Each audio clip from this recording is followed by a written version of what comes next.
স্বপ্ন দেখতে যতটা সহজ তার পেছনে হাঁটতে ঠিক ততটাই কষ্টের। অথচ মানুষটা প্রথম স্বপ্ন দেখেছিল এক টুকরো আকাশের নিচে দাঁড়িয়ে, খালি পায়ে, শূন্য হাতে, বুক ভরা আশা নিয়ে সে ভেবেছিল আমি পারবো। কিন্তু এই পারবো শব্দটাই তো পৃথিবীর সবচেয়ে ভারী শব্দ।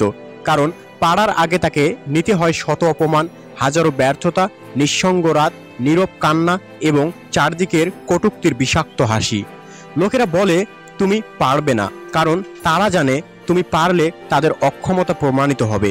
তুমি যখন পড়ে যাও তারা হাত বাড়িয়ে তোলে না, তারা হাসে।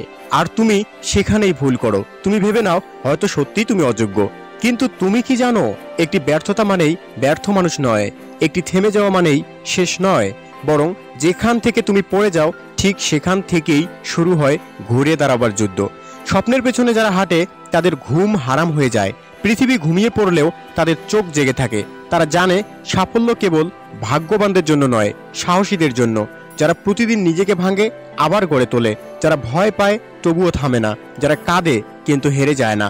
তুমি কি জানো কত মানুষ প্রতিদিন একেবারে শেষ মুহূর্তে হাল ছেড়ে দেয়? তারা ভাবে সব চেষ্টা বৃথা গেছে, অথচ সেই এক কদমের পরেই ছিল সাফল্যের দরজা।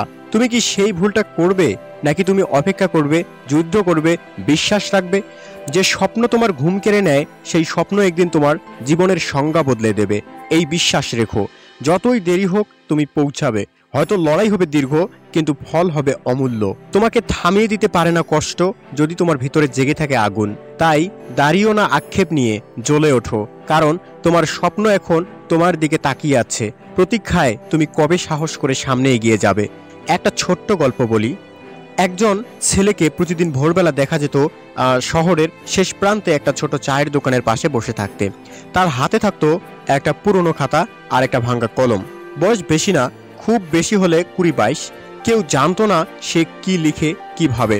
দোকানের মালিক শুধু এটুকু জানতো ছেলেটা লেখক হতে চায়, বড় হতে চায়, একটা বই ছাপাতে চায়, একটা নাম বানাতে চায় যার ভেতর তার বাঁচা থাকবে। কিন্তু চারদিকে সবাই হাসতো। কেউ বলতো লেখা দিয়ে কিসের পেট ভরবে, কেউ বলতো তুই এমনি ব্যর্থ, সময় নষ্ট করিস না।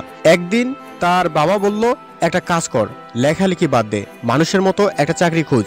ছেলেটা চুপ ছিল, কারোর সঙ্গে ঝগড়া করেনি, কিন্তু হালও ছাড়েনি। দিনে 4 টিফিনের কাজ, রাতে লেখা। বছরের পর বছর চলে গেল, অনেক পাণ্ডুলিপি ছিঁড়ে ফেলতে হয়েছে, অনেকবার নিজের লেখা নিজেকেই জঘন্য লেগেছে, কিন্তু থামেনি। একদিন একটি ছোট প্রকাশনা থেকে ফোন আসে, আমরা আপনার লেখা ছাপাতে চাই। বই ছাপা হলো। শুরুতে কেউ চায়নি পড়তে। 1 মাসে বিক্রি হলো মাত্র 30টা কপি। তবে ছেলেটা জানতো সফলতা এক রাতে আসে না। পরের বই আরো ভালো, পরের বই আরো ভালো থেকেও ভালো। 5 বছরে সে দেশের জনপ্রিয় লেখকদের একজন। তার নাম এখন পত্রিকায়, টিভিতে, মানুষের মুখে। আর যারা বলেছিল তুই পারবি না, তারা আজ তার কাছে অটোগ্রাফ চায়। এই গল্পটা কেবল এক ছেলের না, এই গল্পটা হতে পারত তোমারও, যদি তুমি হাল না ছাড়ো। দেখো, তোমারও সেই পুরনো খাতা আছে, সেই ভাঙ্গা কলম, সেই মুখরোচক ব্যর্থতার হাসি। কিন্তু যদি তোমার ভেতরে জাগে এক টুকরো বিশ্বাস, তবে তুমি থামবে না। স্বপ্নকে পূরণ করার জন্য সবচেয়ে বেশি যেটা দরকার তা হলো অন্যদের চুপ করিয়ে দেওয়ার মতো নীরব নিষ্ঠা। তুমি লড়াই করবে, ক্লান্ত হবে, হয়তো কান্না পাবে, তবু এগিয়ে যাবে। কারণ স্বপ্নরা অপেক্ষা করে না চুপচাপ বসে থাকা মানুষদের জন্য। স্বপ্নরা বেছে নেয় তাদের যারা যন্ত্রণাকেও জয় করতে জানে। আজ রাতটা হয়তো তোমার ঘুমহীন যাবে, কারণ তুমি ভাবছো আমি কি পারবো? আমি বলছি হ্যাঁ, তুমি পারবে, যদি তুমি আজই শুরু করো। না, একদিনেই কিছু হবে না, কিন্তু প্রতিদিন একটু একটু করে তুমি একদিন সেখানে পৌঁছে যাবে যেখানে দাঁড়িয়ে তুমি নিজেকেই চিনতে পারবে না। এটাই হলো স্বপ্ন পূরণের পথ। রক্ত, ঘাম আর নিজের ভাঙ্গা বিশ্বাসগুলো জোড়া লাগিয়ে গড়ে তোলা এক নিঃসঙ্গ কিন্তু অনন্য সাধারণ পথ। এ পথেই তুমি খুঁজে পাবে তোমার আসল তুমিকে। তুমি জানো না তুমি আসলে কতটা শক্তিশালী, তুমি কতটা বাঁচতে চেয়েছো সেটা তোমারই অজানা। যে কষ্টগুলো আজ তোমাকে নিঃশেষ করে দিচ্ছে, সেই কষ্টই একদিন তোমার সাফল্যের সবচেয়ে বিশ্বস্ত সাক্ষী হবে।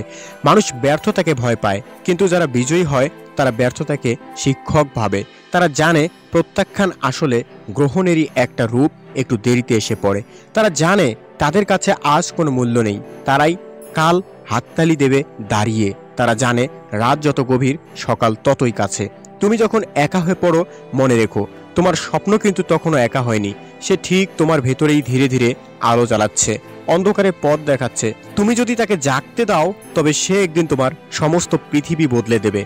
একদিন তোমার গল্পও বলা হবে, সে ছিল এক হার না মানা যোদ্ধা। সে ছিল সেই মানুষ যে ব্যথার মাঝে স্বপ্ন দেখে গেছে। সে ছিল সেই পাগল যে পাথরের ভেতরেও ফুলের সম্ভাবনা খুঁজত। তুমি কি সেই গল্পের মানুষ হতে চাও? তাহলে এখনই শুরু করো। এই মুহূর্তটাই হয়তো তোমার জীবনের সেই বাঁক, যেখান থেকে বদলে যাবে তোমার সমস্ত আগামীকাল। তাই এখনই চোখ তুলে তাকাও আয়নার দিকে। যে মুখটার দিকে তুমি দিনের পর দিন হতাশ চোখে চেয়েছো, আজ তাকেই বলো, আমি থামবো না। কেননা এই পৃথিবীতে সবচেয়ে বড় শক্তি হলো একজন মানুষ যে সব হারিয়েও বিশ্বাস ধরে রাখে নিজের স্বপ্নে। এই স্বপ্ন কেবল ঘুমের জন্য না, এই স্বপ্ন জেগে থাকার জন্য, লড়াই করার জন্য, জীবনটাকে জিতে নেওয়ার জন্য। আর তুমি ঠিক সেই মানুষ যে একদিন জিতে দেখাবে।